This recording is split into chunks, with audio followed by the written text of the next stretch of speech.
Plaintiff Michael Alvarez is suing his former friend and tenant, Cynthia Rowbottom, for unpaid rent plus interest. Michael says Cynthia is a meth addict with an extensive criminal record. Cynthia denies owing her former friend for rent. However, she says Michael entered her home illegally, so she's countersuing for emotional distress. Michael, at some point, were you and Cynthia friends? Yeah, I met Cynthia about 14 years ago. But since that time, I've discovered that she's a meth addict and the most talented liar that I've ever met. Why do you say she's a meth addict? When I've talked to friends and neighbors, previous landlords, all of whom were afraid to testify here today for fear of retribution from her felony friends and from herself a felon, none of them wanted to put anything in writing. Do you have a felony? No, I do not. Conviction? No, I do not. Have you ever been to jail? Yeah, on a misdemeanor. It was for a pill charge of my ex-husband's. I had possession of his prescription. It was never for a methamphetamine case ever. Your Honor, I have an extensive criminal record. I'd like to enter into evidence. Let's see it. It's forgery, checks, burglary. Cynthia. Yes. 4 unlawful detainers, family law violations, probation. That's the problem with the system. They keep giving you second chances and third chances, dangerous drugs. Did you lie to me? No, I didn't. Can I explain these things? How are you going to explain a criminal record? Your Honor. I asked you if you've ever been convicted of a felony. You said only 1 misdemeanor. There's no felonies I've been convicted of. You said 1 misdemeanor. Right. But what am I looking at? On the threat to the minor was, if you look there, it was dropped. I was totally, because what happened with that is it was about my son who was ill, and they didn't have proof that he was missing school, and the principal did actually come to court and say that he did find proof. They dropped it. They took me off the probation. Who's the minor that you allegedly threatened? It's my son who had missed school. It wasn't a threat. He changes everything around, and it wasn't. Let me ask you a question. It was not a threat. What was it that was dropped? Oh, what it was the fact that what they had called it at the time was contributing to the delinquency of a minor. Oh, okay. Because he wasn't going to school. That's different than threatening a minor. What about the forgery and the checks? I went in and I paid the check, and I did a 10 days of work project on that, and it was cleared. I was never charged with a felony on it. Right now, don't make me go through this and say you have 2 misdemeanors, 3 misdemeanors, 4 misdemeanors. How many misdemeanors do you have? There'll be the one for the check, right? The one for my son, right? And then there would be the one when I got arrested with my ex-husband's pills. So we're up to 4. You know what? I don't need to hear anymore. Go ahead. Talk to me. In addition to that, there's another county that only has records back to 2006 that also has another felony level arrest on 2 counts. She was sentenced to a year and the amount of time. Are you drug addicted? No. Were you drug addicted? Yeah, at one time I was, a few years ago when my mother was. What's wrong with admitting it? Stop denying it. No, I will admit it, but I'm not a drug addict now. I've been to rehab. I've got off drugs. My mother passed away. I've got my life together. Plaintiff Michael Alvarez is suing his former friend, who he says is addicted to meth, for unpaid rent plus interest. Okay, let's go. Why are we here? I'm suing for rent for 4 months. What was the agreement regarding rent? It's $1,200 per month. What arrangement did you have? Did she rent from you? She rented from me, yes. Okay. I own a condo. Were you living in the same condo? No, I was not. Okay, you own the condo? I own the condo and rented it out to her. She came to me. When you rented it out to her, Michael, did you know that she had all these problems? You said you've known her for many years. I did, and I found out afterwards. I can't believe you didn't know that. I really can't. I didn't have any personal relationship with her. Was she selling drugs out of your condo? I believe she was. The neighbors all say she did. So why didn't you evict her? Why did I evict her? Why didn't you? I did. All right, let's see the papers. I have 911 complaints here, homeowner complaints, unlawful detainer here. Boy, you got enough papers for the rest of the day. While she's threatened neighbors and myself, I actually do have a recording of her threatening. Actually, a friend of hers called and threatened me over the phone.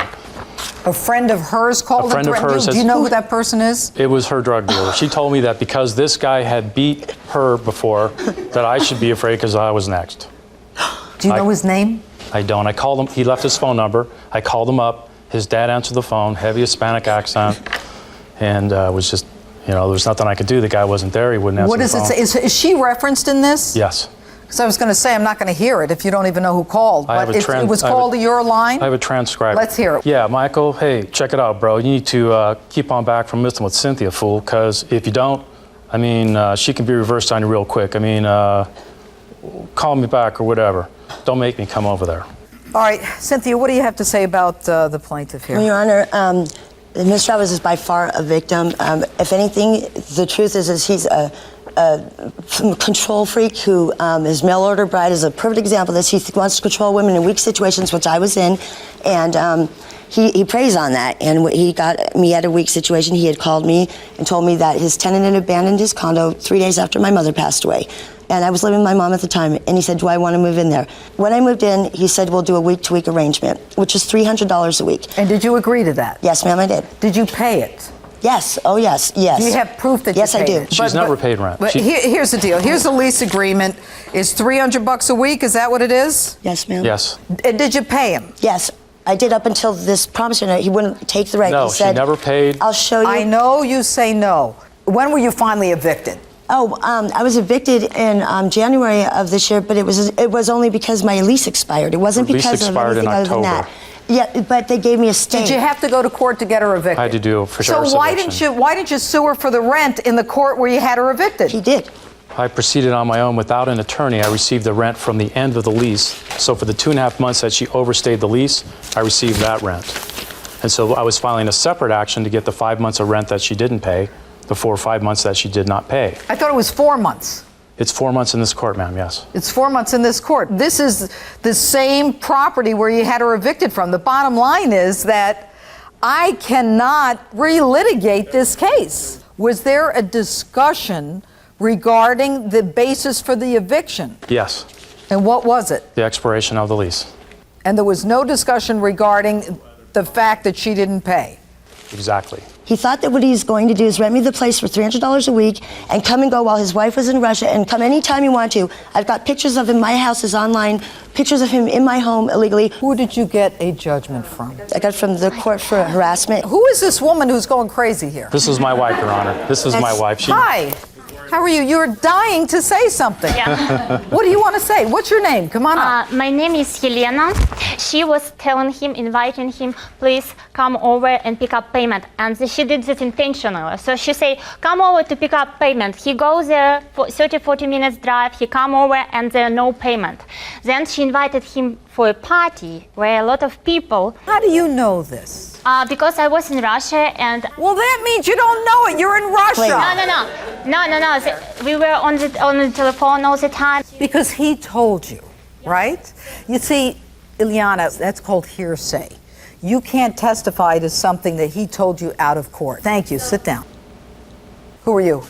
My name is Rebecca Chideris, and I was at this party, so-called, that she's mentioning, and Where she was in Russia. yes, and the reason Right. why wasn't a party. and the reason why it was not a party. This what had happened is her son had come over, and he was having his professor and a couple of his friends for just a meaningless little poker game that they were playing at Mom's house, and it was just something nice. And I was over there visiting her. He came in, just walks through the door at 12 or 1 in the morning. And I'm standing there, and I had not met this gentleman yet. And he talks about her, how she needs to pay the rent, and she's got these people over, and she didn't want her son to be embarrassed between this conflict, which is not a right time. And so I had spoke up. And at that time, he starts to hit on me. He comes over there. There's a poker party going on. He says, I want my rent. And hits on you. But then he continued. He went over, sat down over by where she was sitting, just playing with the poker But he chip. knew the woman for Wait a minute, 100 wait. years. I'm sorry, you're right. That's what you started with. You knew each other for years. But what happened was, what I had witnessed is how he bullied himself around. Her son told her, that's my mom's money. She's playing this poker hand. And he says, that's okay, it's mine. And he took it. She wasn't even playing in the poker But it's game. not his to do. Whoa. Did you take the money from Yes. the poker? No, Yes, no. it I played says- poker there. I came at 10 o'clock. Were you playing poker? I did. I played poker. Oh, that's bad. No. Were you playing that night? They invited me into the hand. Were you playing when you took the money?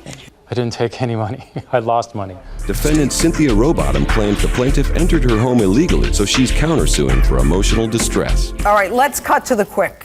I've had enough. There's bad blood here.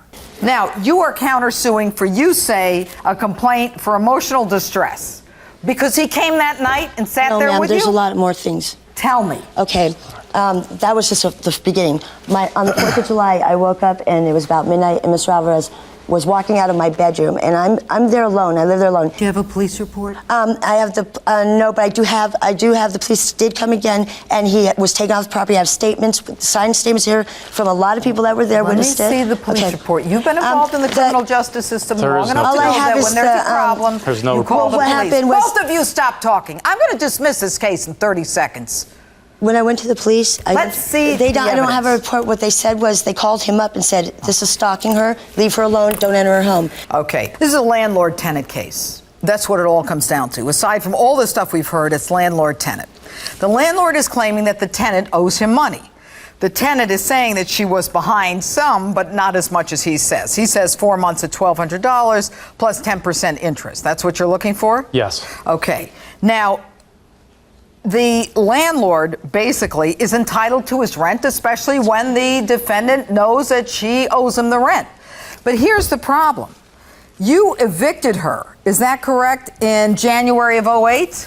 I sued for the right of possession of my property. Yes, you evicted her for January of 08. And now you come back to this court claiming that I should now award you a judgment for the rent she owes you.